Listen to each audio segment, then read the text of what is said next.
Vou falar um pouco sobre Greta Thunberg, que foi uma menina sueca de 16 anos. Ela lutou pelo meio ambiente através do seu ato, que pareceu pequeno no dia, mas realmente foi muito grande. Ela parou na frente do parlamento sueco com uma placa pedindo, por favor, aos políticos suecos que parassem com toda a destruição do planeta. E esse ato acabou gerando uma grande reviravolta, que levou a uma parada de 1,5 milhões de pessoas lutando pela bondade social. Toda essa reviravolta deu a chance de discursar na ONU na frente de todos os políticos do mundo. E esse vídeo que nós vamos mostrar agora. My message is that we'll be watching you.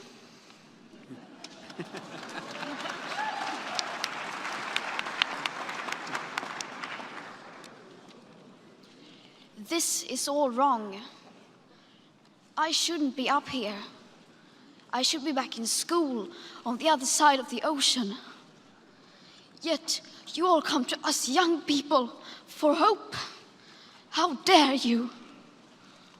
You have stolen my dreams and my childhood with your empty words, and yet I'm one of the lucky ones.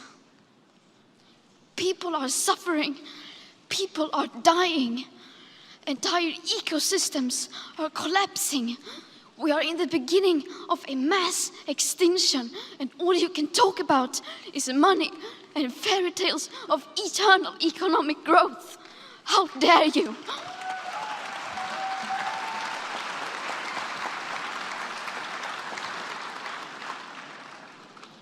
For more than 30 years, the science has been crystal clear. How dare you continue to look away and come here saying that you're doing enough when the politics and solutions needed are still nowhere in sight?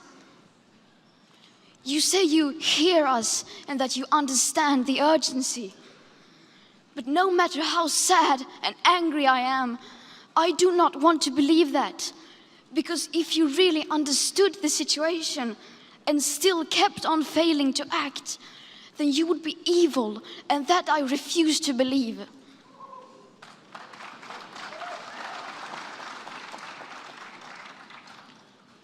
The popular idea of cutting our emissions in half in 10 years only gives us a 50% chance of staying below 1.5 degrees and the risk of setting off irreversible chain reactions beyond human control.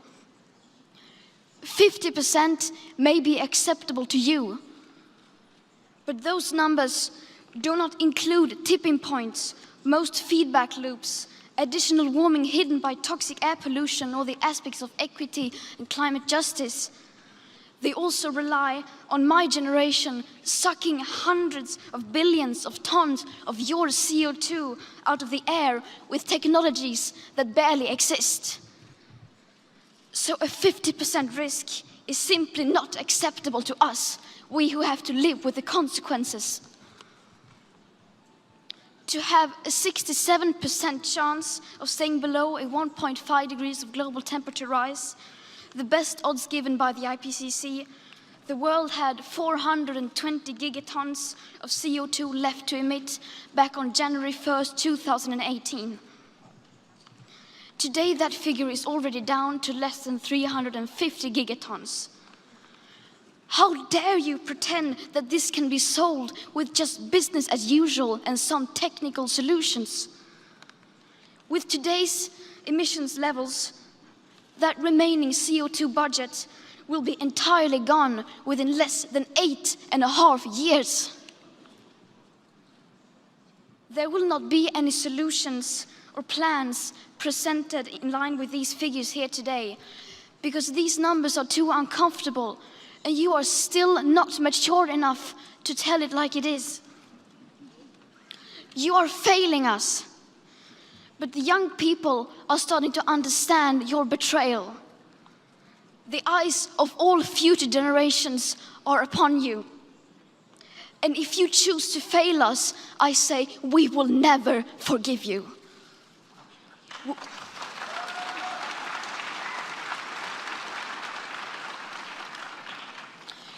We will not let you get away with this.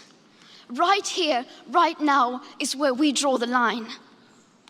The world is waking up, and change is coming whether you like it or not. Thank you.